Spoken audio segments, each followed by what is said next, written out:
What was the key to the running game success? Offensive line played great.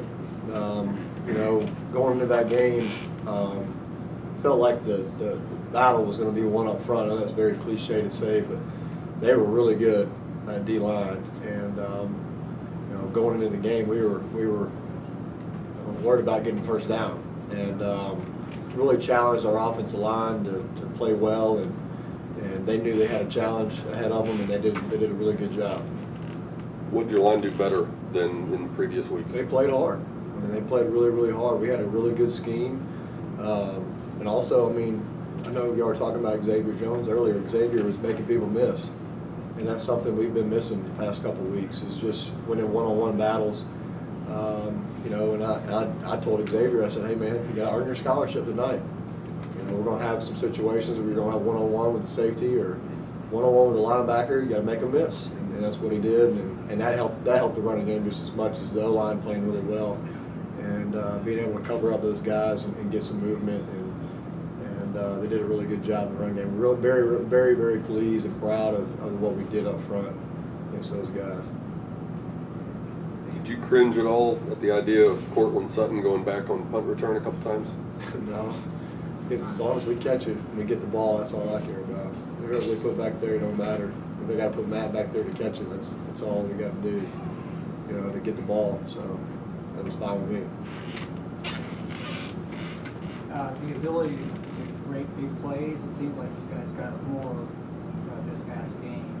Was there anything, was it play calling or what happened? Just execution. Yeah, like I said, we've had really good plans. You know, throughout the whole year, we just executed and we made people miss.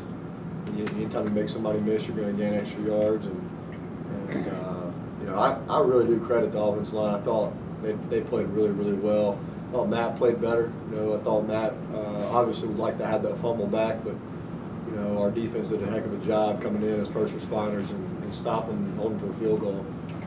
It's unfortunate that Matt threw the pick late in the game, but you know, at that point we're trying to push the ball down the field quickly because we had to score twice really fast, and there's kind of a miscommunication there. That's unfortunate, but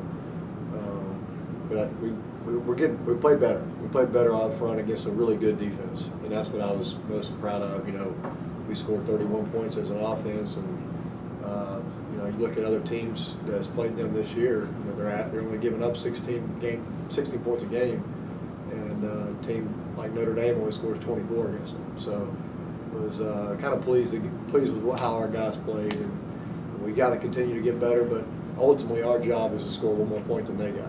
That's our job, and we didn't do our job.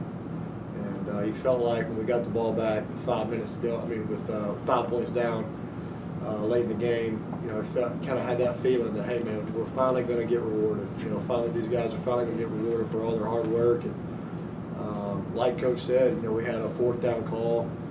Jeremiah's wide open. There ain't anybody 15 yards of him, and Matt's throwing it to him. The guy that blitzes, we're double teaming on the blitz, puts his hand up, knocks it down. So it's a guy, you know, a really good player making a really good play in a crunch time situation, and got to credit him. I think if he's not Defensive Player of the Year in this conference, I think it's crazy because that guy's really, really good, number 8. So he made a really nice play in crunch time.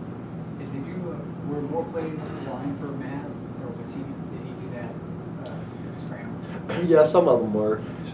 He did. You know, again, we're constantly on Matt about keeping his eyes down the field instead of just, you know, 1 read, 2 maybe, and then running. We're always constantly on him about that. But some of them, he breaks out on his own.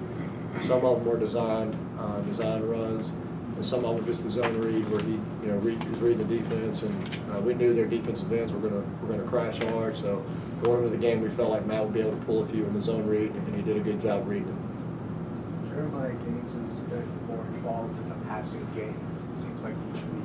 But how are you seeing him evolve into his new position as the season's gone on? Yeah, he's done a lot better as the season's gone on. Obviously, when you're a wide out and you move inside to block a lot, not getting much glory, catching a lot of balls, you know, it's difficult to make that transition. But Jerm's done a really good job of continuing to work all season and just continuing to get 1% better each day. And I think you're seeing that now with him getting open more and getting down the field, stretching some defenses out. And that's what we told Jeremiah. I was like, man, you look fast on that one play. You know, the touchdown, you look really fast. You know, where has that been? But we just messed with him. But he's done a lot better, and very pleased with how far he's coming. Thankfully, we got another year with him, and we wish you had another year with a guy like Derek Longoria, who transferred over from the defense, who's done a really nice job. But he's a senior, and that kind of just stinks for next year. But you wish you had another year like you're going to have another year with Jeremy. When you look at Navy, it's easy to get caught up in their offense and all the rushing yards, all the touchdowns they've had. But when you scout their defense, what jumps out at you? What are the biggest challenges they're going to present to you? Yeah, they're good. They're a good team, and I think I was reading or somebody read where their coach said that, you know, we're still the Naval Academy. We still got to play harder than everybody else. And I mean, I don't buy that at all. They're a good team. I mean, they've got some really good players up front. Number 77, man, he's a load inside, and he holds off 2 gaps. But they do a really nice job. They play so hard. They run to the football. That's one thing that stood out to me watching a lot of film the past couple of days, is just they get a lot of people around the ball. They don't take plays off. They play extremely hard. Like Coach was talking about, they do a really good job of getting turnovers. And we preach that all year, so it's not going to be anything new we're going to preach this week. But we are going to show a clip, show a highlight tape, whatever, of them stripping out the ball and actual stripping for it. Maybe they don't get it, but at least you see them on tape trying to strip the ball out. So we got to do a really good job of ball security this week. You guys have talked about having good plans and being confident in your plans each week. What do you think you guys as a staff have learned, and how much you've learned, especially given that a lot of your roles for the first time at the collegiate level? What we've learned is just trying to put our guys in the best possible situation. You know, as long as we have to stay up here, like we told our guys, till 1, 2 o'clock in the morning, that's what we'll do. But just trying to find ways to get our kids in the best possible chance to succeed. That's our job as a coach, and that's what I think we've done a really good job of. And we had a certain play back in a couple years ago that was really, really good for us.